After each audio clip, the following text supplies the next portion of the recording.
Tonight I have a message for the men and women who will keep the peace, members of the American Armed Forces.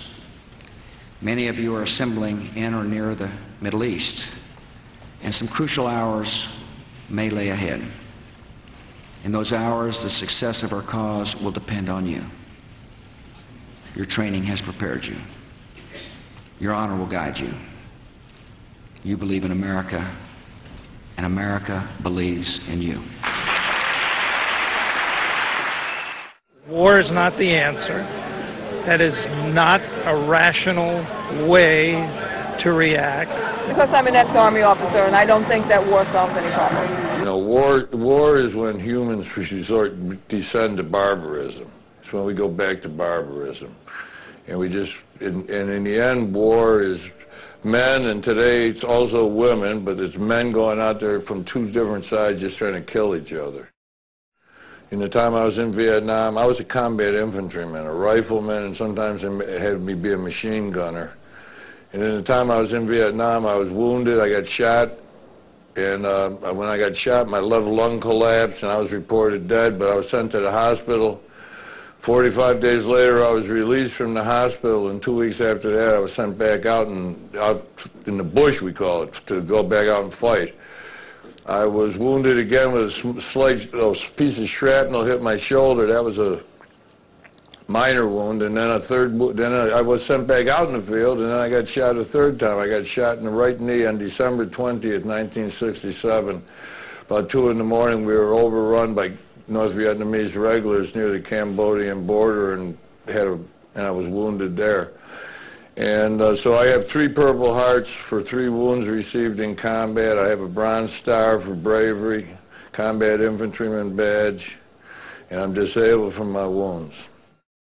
There hasn't been a war in American soil, so most people in America don't know what war is really about. For people that are in the military and fighting wars, they are permanently changed, sometimes for the better, but oftentimes for the worse by war. People are wounded physically. People are killed. People are wounded mentally, emotionally, psychologically. People are contaminated with military toxins. In Vietnam, they had where they used Agent Orange. They sprayed Agent Orange over about 1/5 of South Vietnam. They were killing the idea was they were going to kill the bushes and kill the crops so that the Viet Cong couldn't get no food and they had no place to hide. In fact, it didn't have any effect on that, but what it did was it killed a lot of the farmland, it killed a lot of the jungle, and it contaminated a lot of people, including large numbers of American GIs. Some people say over 250,000 GIs. At that time, many thousands of veterans died because what we were getting was cancers. A lot of people were getting cancers, various soft tissue sarcoma, leukemias. Some people had birth-defected children. A lot of people developed a condition called chloracne, which was a permanent skin rash. So for people who serve in war, war is hell. Now in America and in a lot of the West today, there's been these movies that sort of turn war into games, you know, and that's part of the problem with our culture today is war and killing has been turned into an entertainment. The real deal is not like what they show you. The real deal is like where you're damaged for life from war.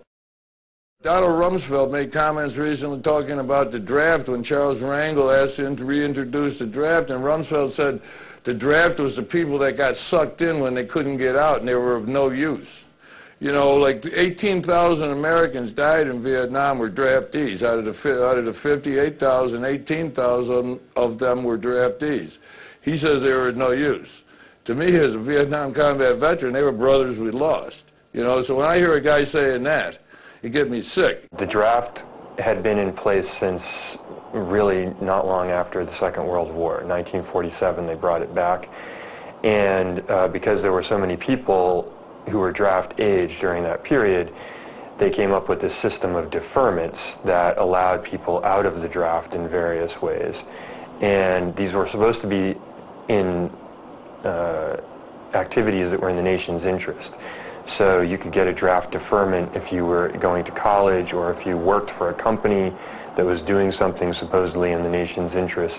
And all the famous politicians today who managed to escape it, most of them did it, all of them, I guess, did it legally. Well, we call them chicken hawks. You know, when they could have gone to fight in their youth, they avoided it, and now that they're in charge, they're going to send other people's youth to fight. They're the hawks, but they were the chickens when it was their turn. So we call them chicken hawks. You got George Bush, he was in the Texas Air National Guard. Now, you got to remember, during the Vietnam era, the Air National Guard in Texas was a place to get out of the draft. It was a way to dodge the draft if you had the money and the connections. See, because that was the name of the game then, was if you had the money, you could get out. If you didn't, you got sent to the war. In Bush's case, he leapfrogged over 100,000 people to get into the Texas National Air Guard. And even once he was in the National Guard, was AWOL for a month, was, you know, he didn't take his duties in that seriously either. And that was a way to get out of serving, and he wasn't serious about it. It makes you sad to think this man is president and he couldn't take anything seriously in his youth. He thought we should fight in Vietnam. See, Bill Clinton didn't want to go to Vietnam because he didn't believe in the war. That's legitimate. That's ideological. But Bush believed that other guys should go to the war. But, you know, he was just, you know, your typical spineless, yellow, gutless coward who was afraid of bullets. And I don't blame him. I don't blame him. But it's the cowards who are always ready to send other guys to war. And his entire cabinet is filled with chicken hawks. The draft system, therefore, was incredibly unfair because it basically guaranteed that middle and upper class people, young men, were more likely to escape the draft, while working class, poor, and minority men were more likely to be drafted and sent into the military.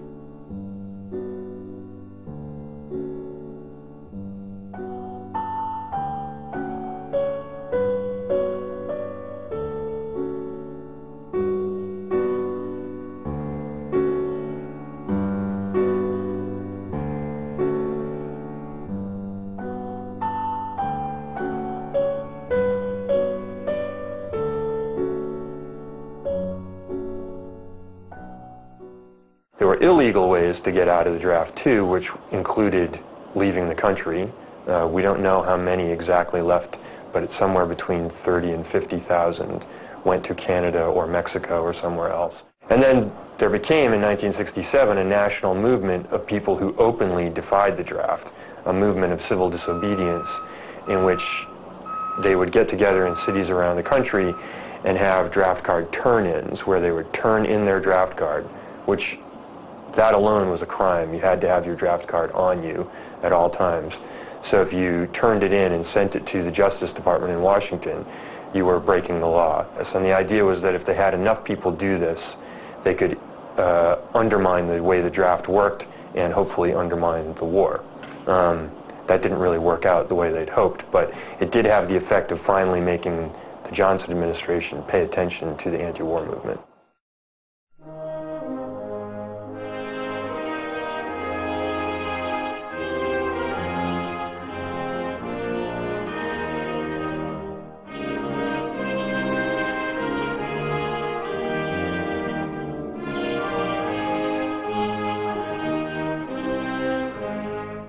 I have to say that as a disabled American combat veteran, I get offended when I hear that we're unpatriotic. Today, those who are fighting against what George Bush and his crew are doing are patriots. For them to call us unpatriotic is to make the word patriotism devoid of meaning. Patriotism is not getting in line behind the president, saluting the president, dying for the credibility of the president, nor is it just putting up a flag and waving that in mindless nationalism. Patriotism is a love of your country, and it's a love of the world today.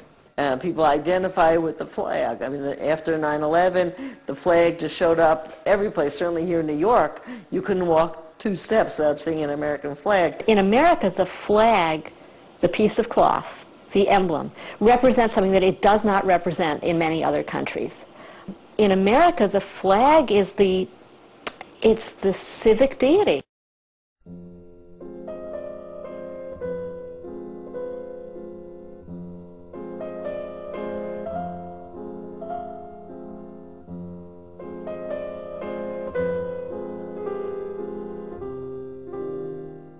I always say that veterans are treated like a condom. Use once and throw away.